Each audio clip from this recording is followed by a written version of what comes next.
What's up, everybody? It's John with John Sports House and Collectibles coming at you with a brand new video. How's everyone doing out there today in the YouTube universe? Well, I'm at a different location. Something different today. I'm at the Evans City Cemetery where they filmed the cemetery scene for Night of the Living Dead.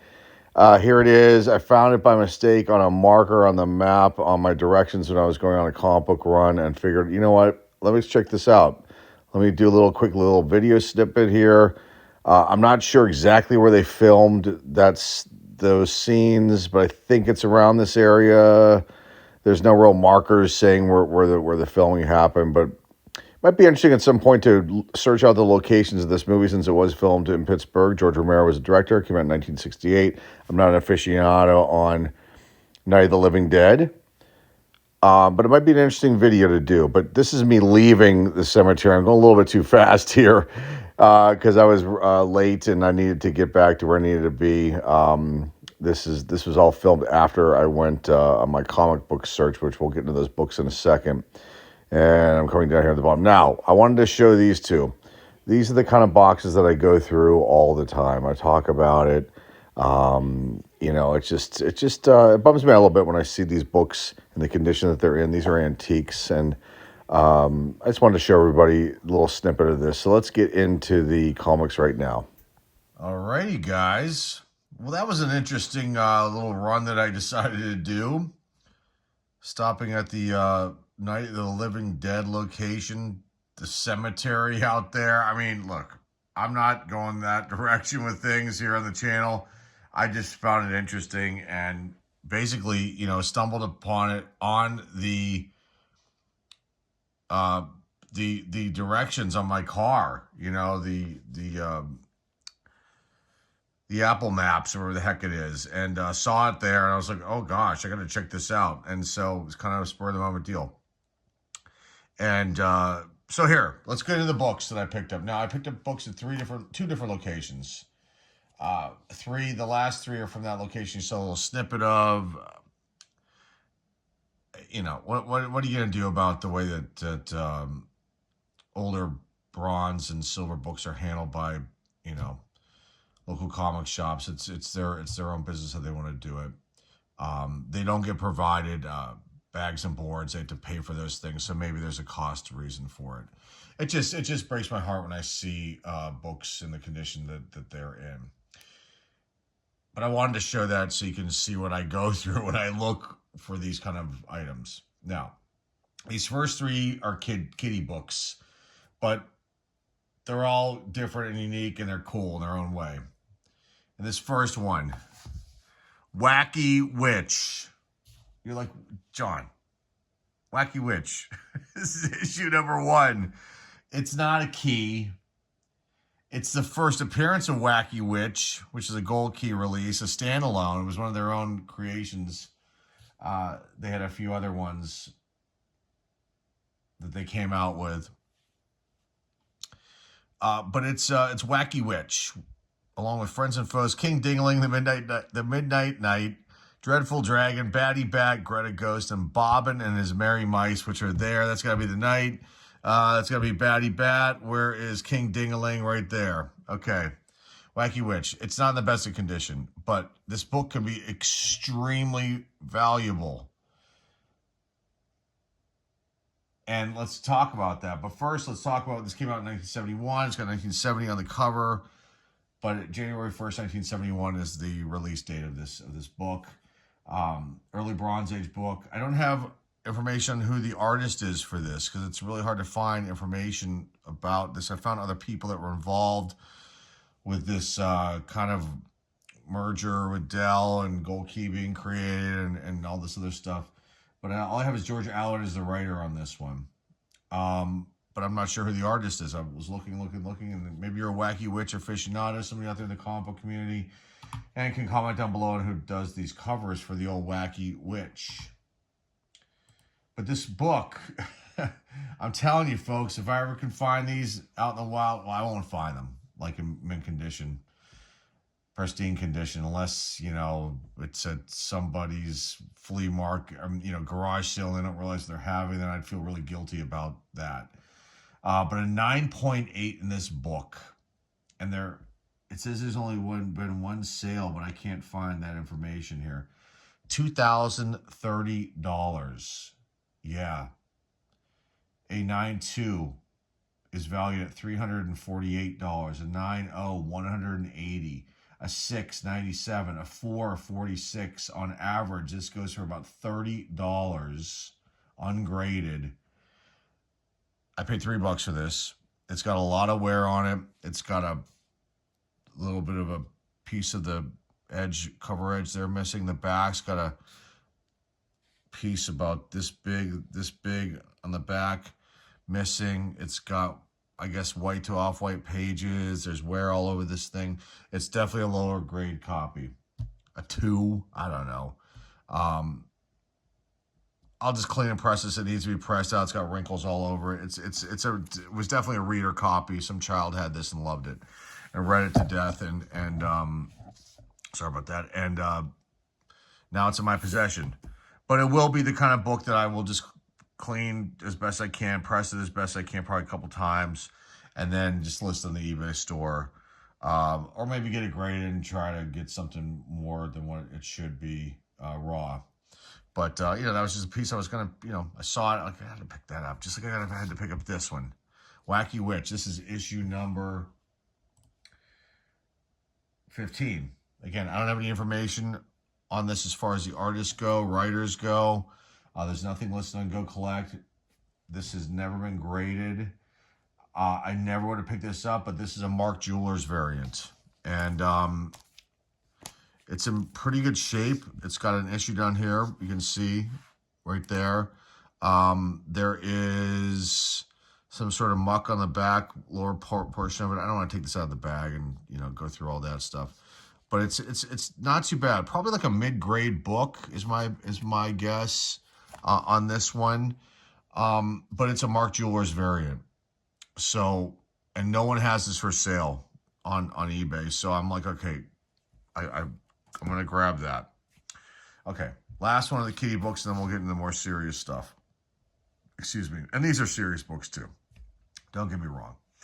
I said in a previous video, when I see old Dell comics now, I'm going to grab them if they're in pretty good shape.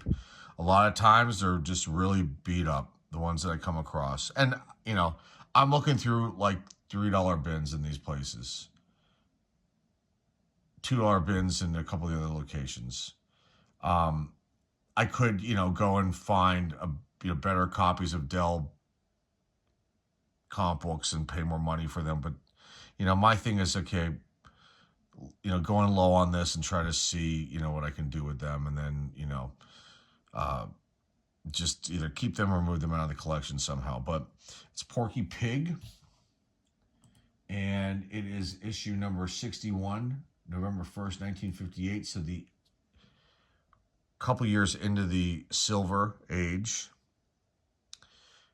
10 cents, still 10 cents. There were a lot of people involved with this book. You've got Phil Dallara on the first story here. You've got, and he did the art and inks, the pencils and inks on this. There's a second story with Tony Strobe. Did the pencils, the inks were John Laguerra. The third story in this one, you got Vivi Risto did the pencils, inks, and lettering. And then you've got there's the fourth story, The Bushy Bandit, writer Don Christensen, pencils Phil Dallara. And then the writer, I don't have any other writers listed here. I had to dig up this information because these kind of books are not really like, you'll find them on like Go Collect, but there's minimal information. It doesn't look like anyone's, I'm sorry, take that back. There have been 4 graded copies of this. Surprising. 1 9.6, 1 9.4, 1 9.2, and 1 6.5. This is probably, I don't know, a 4 or 5 or something. It's probably got, I guess they would probably maybe consider brown pages on this one. There's issues on, with some sort of fold or something here in the center, But other than that, it's in pretty good shape for as old as it is. 67 years old, right? Am I saying that correctly? So yeah, 1958. So there it is, Porky Pig, issue number 61. And, you know, ungraded, this is average $4 to $6. So I paid $3 for that. So there's nothing else really. I can give you a little bit of grading information on the ones that I see here. The 9.6 sold for $81 in 2019. So it's been a long time, and this is not something that people get graded. And I don't know, maybe they don't get it graded because there's not a lot of, you know, the conditions of these books. Maybe people, or maybe they just don't want to grade them because there's nothing important about it. To me, it's an antique, and there is some sort of importance. Okay, now on to these next three books. They're all DC books. There's no Marvel this time around. So we'll start with a bronze, a couple bronze, and one silver. And we'll start with a newer bronze here, which is from 1977. This is Superman, issue number 308. Okay, so you've got information here that I can give you. You've got the last final appearance in a cameo, Professor Jasper Pepperwinkle. Love that name. You got a first appearance of Radion, and then a final appearance of the Protector. In this appearing in The Planet Is Mine. And let's go into other elements of this. Neil Adams did the cover. It's a Neil Adams cover. It's very cool. And you can actually see, is that his signature right there? Yes, it is. There's his little signature on the book. You also have Jose Luis Garcia Lopez is the other artist on this one. Writer Jerry Conway and editor Julius Schwartz. Not a Key came out February 10th, my birthday. Look at that, my birthday, 1977. February 10th, 1977. How about them apples? I was 8 years old then when that came out. I don't have that Superman copy, but it's in really good shape. I mean, it's got white pages, minimal issues. Maybe down here in this corner, there's something weird that happened here. Maybe the print, I mean, the cut of the cover. The back, I think, was pretty clean. I think it was white pages on that one. And, you know, pretty good book. I'm going to pick that up, too, like I said. Okay, 9.8, $295, 92, 64, an 8, 23, a 6, 13, a 4, $9.42, ungraded, $3.25 on average. So, nice little pickup there. Superman, come on, you gotta get Superman. This next one, another Superman book. This one, no first appearances in here. I'm just looking at the information. No, there's single appearances of characters, but nobody, like, you know, people. But no first appearances or anything special about this one. Now, the cover was done, cover artist is Nick Carty. You've also got Kurt Swan did work on this one. Writers Elliot, it says S. Magin, E. Nelson Bridwell, know that name, Martin Pascoe, and Julius Schwartz comes in again as the editor. This was released on March 10th, 1975. Superman number 285.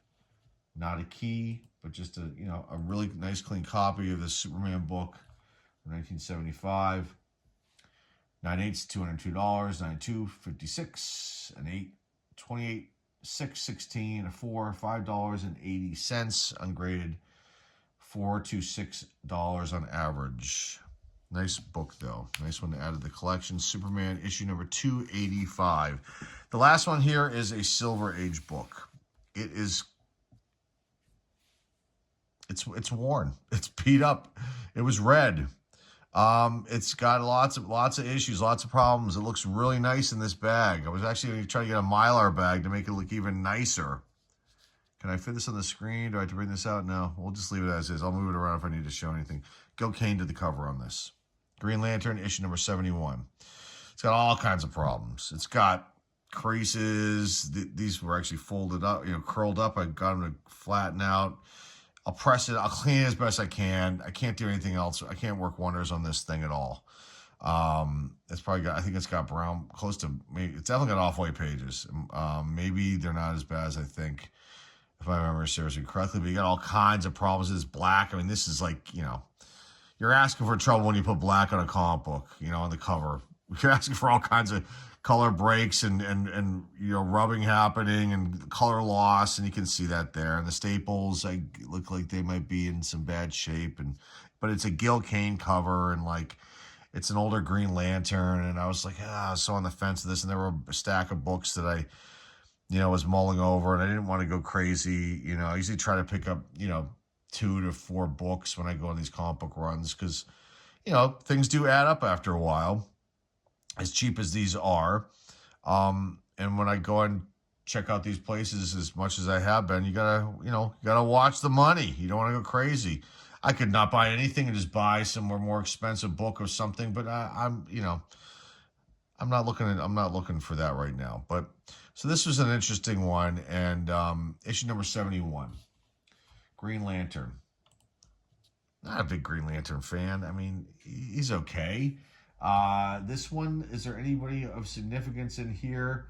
There is a first appearance of Olivia Reynolds, a single appearance of unnamed crooks. Mr. Wilson makes a single appearance. I don't think it's a Mr. Wilson from Dennis the Menace. And then in the second story, you got the Black Scooter Gang. Love that. They make a single appearance. Hip Jordan makes a single appearance. So these are just like characters, there's just Green Lantern must run into, and we never hear from them ever again. Came out September 10th, 1969. Gil Kane is a cover artist. Dick Dillon also attributed the art on this one. You've got writer John Broome, and then editor Julius Schwartz. There he is again, Mr. Schwartz. Trifecta with Mr. Julius Schwartz on these 3 books. Prices on this one: a 9.8 worth $819, $92.92, an $890, $91, $642, a $413. Average price ungraded $10.73. This is $3. It's a low grade 2. Maybe if they're in a good mood, they'll give it a 3. And the staple, I can't tell if that's rust or what the story is. I didn't want to dive too deep into it. It was one of those things where I would have normally left it if it was just, a superhero that wasn't anything that I was, would think, oh, this is great. But it's Green Lantern, and it's like I said, a Gil Kane cover, and there we go with this one. So this one I'll do my best with it, and then I'll probably put it up. Maybe I'll just keep this one. I don't know. It's like you don't want to have seller's remorse, but I can't keep everything, and I do have a business, and but maybe something like this I keep because it's a unique thing. I'm not looking to run around and find Green Lantern comic books, and so let's just put these. We'll do the Supermans, and then we'll do the Green Lantern, and we'll leave the Wacky Witches and the Porky Pig off. But these are all still great finds. This Mark Julius, it's really hard to find those, and you got to dig, and I dig, like I say. And I was lucky to find this one. And this one was, one I was on the fence about because of the condition, but I'm like, it's the first issue, and someone will want that once I fix it up a little bit, and or maybe all of a sudden they didn't get grade, they'll get a low grade, and maybe someone will want that slabbed up, and even if it's a low grade, they'll get it at a decent price, and I'll make a tiny bit of profit off of it on the old Wacky Witch there. But I hope you enjoyed this today. So we're gonna move this up just a little bit so we can have a better view of the books. There we go. Everything's looking good. Just tilt this down. Sorry, I just want to make sure everything looks good. You can see everything without seeing the tripod legs. And this doesn't tip over. Everything's looking all right. Okay, so there you go, guys. This was definitely an interesting video. Like I said, the Night of the Living Dead location, that's just one of the locations. That film's an older film, George Romero. It's classic. I mean, but not a place that I would never go and film in a cemetery in general. It's just not me. I'm not, into that kind of stuff. And it was just just found it by, realized it was there by mistake and thought this could be an interesting thing to add into the video. And, actually a viewer or somebody who viewed one of the videos suggested that I go to one of the locations and open up pack of wax pack of Night of the Living Dead cards. They came out with those. I don't know when that was. I thought that might be interesting, but just to go and just see that location and know that's where that famous film was there was pretty cool. So I hope you enjoy that part. And I hope you enjoy these videos. And I'll be back with some more videos soon. Remember to like, subscribe, comment down below, share this video with your friends, family, and loved ones. The eBay store link is down below in the description. Until next time, folks, this is John Sports Collectibles signing off. And I'll see everybody very, very soon. Take care.